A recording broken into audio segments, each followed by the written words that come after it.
All right, I am glad you stopped by. So I ran into Bella out here in Skadden Wash, and we're about to load up the e-bikes and ride all the way into town, check out the tents. So I got my Gatorade, got my little pack here, and my cable lock, getting ready to go. She's got my old red e-bike, and we're going to ride over to the big tent and the other little tents around it, see what they have to offer, browse around, do some shopping. I really need to get a new backpack. This is a good campsite, parked right against the wash here, and can you believe it? There's real trees here. I don't know what kind of trees these are. I don't know how they survive in this desert during the summer, but real mature trees. What's that, like 50 feet tall? So yeah, this is a pretty good spot here. I've always liked Skadden Wash, but one thing about this place is there's a lot of mice out here. This is where I picked up Muggsy, and you remember that whole debacle. Well, here we are. We just rode in 3.5 miles, and there's the big tent. They have put it up, but it's still closed. So I guess that'll start in a couple of days. I need to get on the website and actually check out what dates it's happening. But they're starting to bring in a lot of RVs around here. Let me in. Let me in. You got me locked out. Well, here's where it gets weird.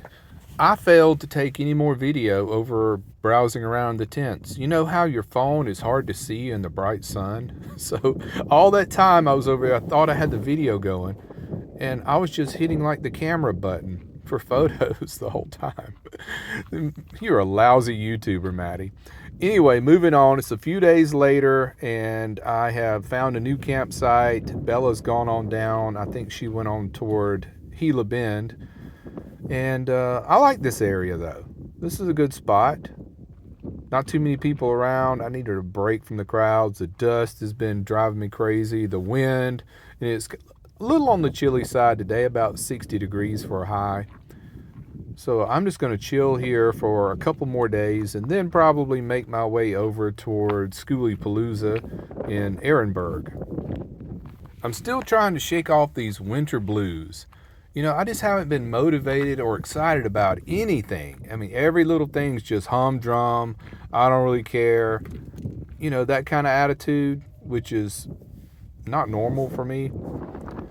But I think a couple of days here, just being by myself, kind of, you know, resetting. It'll be great. Then go over to Schooly, hang out with people and have a good time, and try to get the old Maddie back. I think the problem really just comes down to this, let me tell you. I've just simply been in the desert too long. I got here too early this year.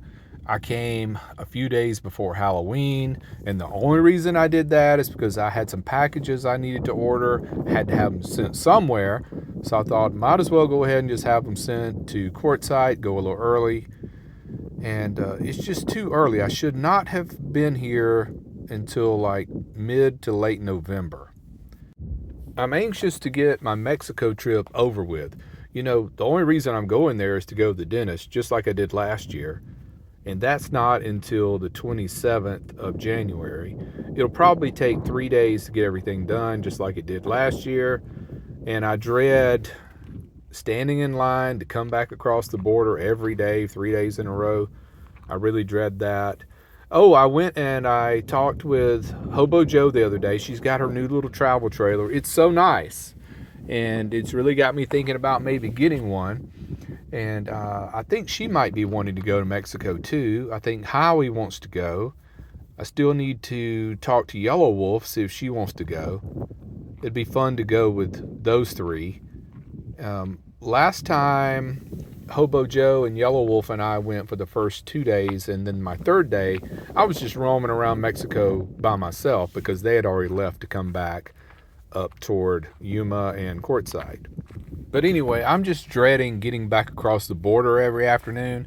Getting into Mexico is a breeze. There's not even a guard there. You just walk in. It's just coming back into the States is the long line you got to stand into. So if I ever get in trouble with the law, I know where I'm going. I'm escaping to Mexico because you just walk right in. It's just, sometimes there's a guard there, but he doesn't even look at you. He's too busy like eating a sandwich, drinking a Coke. He doesn't even look at you. It's really hard to believe that you can just walk into another country like that. Here's how it happens. You pull up to the parking lot, which is in California, and you pay your $10. You park, you lock up your van, you get out, you walk less than 100 yards. There's the big fence there, the big wall, and you walk through this little corridor, and that's it. Nobody checks anything. It's unbelievable. And then you just walk on in, and there's all kind of stuff going on in Mexico. Oh my gosh. You'll have a lot of people approach you trying to sell their trinkets and stuff, and you can buy them if you want to. Or if you don't, just say no, because no is no, either in Spanish or English. No is no. And then you'll need to know exactly where you're going as you're walking along the streets and the sidewalks. Everybody's got a little hustle going on down there. Everybody's got some different products to sell, sunglasses, t-shirts, you name it, all kind of things.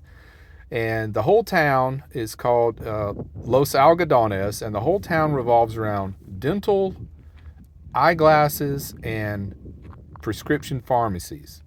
They rely on Canadian and American tourists to stay in business.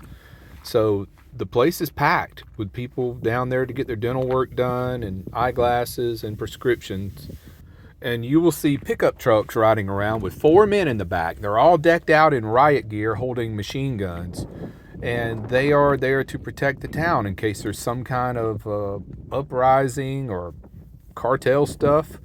They're going to put it down because they cannot afford for that to break out in this town because, like I said, the town is dependent on tourism. And if that was to happen there, it's going to make the tourists not want to go, and then there's no money to be made. So it's pretty safe, you know. I don't know if I'd walk around there at night. I'm usually crossing back across the border right before the sun sets. There are hotels there, and there's a nice one right next door to the dentist that I use. I could just stay there at night and just leave my van parked in the parking lot on the American side of the fence, which is less than a mile from the hotel and my dentist office, because I just do not want to take my van into Mexico. I'd feel better just leaving it in that secure parking lot on the American side of the fence. But anyway, I'll figure that out once I get there. But back to the here and now. I'm going to stay put here for a couple of days and just recharge and gather myself, then go out to schoolie, have a good time. Then after that, make my way down towards Yuma, go to Mitri Lake for a few days, then Imperial Dam for a few days. And then by that time, it'll be time for me to go on down to the Ketchen Indian Casino, which is right near the border of Los Algodones, Mexico. And I'll buy a pass. Well, I'll stay there for 3 nights for $25 and park in the parking lot of the casino.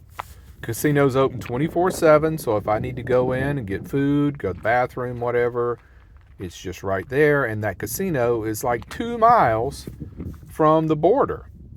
And then in the morning of my appointment, I'll get up, drive down to that parking lot that you park right at the border, pay your $10. It's secure, it's fenced in. Go into Mexico, do my dental appointment, and then I'll decide whether I'm going to do the hotel in Mexico or if I'm just going to come back across the border every day. So why do I go to all this trouble to go to the dentist in Mexico? It's about money. Last year when I was at the dentist, I spent $880 at the Mexico dentist. That visit would have cost me $5,500 at my dentist in Nashville for the crowns that I had done and the fillings and the cleaning and all that. So that's why I go through this hassle, because of the savings. And most of their dentists are American trained. You can look at their credentials on the website, and they also have the plaque on the wall. Most of them were trained in Arizona, some in New Mexico, other American states. But I use Sani Dental, S-A-N-I. They have locations in Los Algodones, Acapulco, and some other tourist town in Mexico.